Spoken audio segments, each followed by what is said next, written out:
Thanks for watching. This is a video on how to show you some tips and tricks on how to hide your plumbing for a wall-mounted vanity, or if you're just going to be putting in some plumbing into the wall for the first time, you might learn something here. So what I'm doing right now is I had a vanity here. Let me back up so I can show you guys. I had a vanity that was sitting on the floor. So when they built the house, it's only about 12 years old, the plumbing pipes, which are CPVC right there, were coming straight out of the ground. The drainage is also coming out of the ground because it was easier for them to do that instead of going in the wall. But it just so happens the customer here wants a wall-mounted vanity that's going to get mounted to the wall. So in order to do that, we have to hide all the plumbing. I went with PEX piping over here, a lot quicker, a little bit more expensive. We got some quick connects right there. They just slide right on. They're about $7 a piece.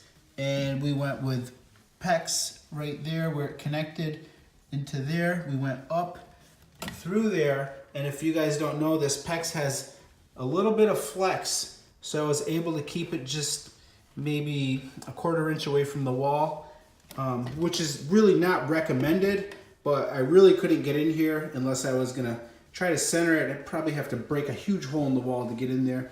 The customer didn't mind it. They said they were good with it, that nobody was gonna screw any nails in that area. I don't think they will either, being that you know that plumbing is going up and down.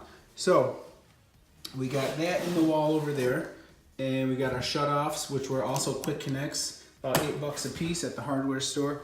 And all this could not be possible without an oscillating tool. So if you guys don't have one of these and you're a beginner, do-it-yourselfer, this oscillating tool is great for getting into tight areas. I mean, look at what I'm getting into in here. So a little tight area over there. I needed to get right in between there in order to hide this plumbing, being that I am gonna cap this off right here. I got about 1.5 inch space to work with. So I'm gonna cap that off.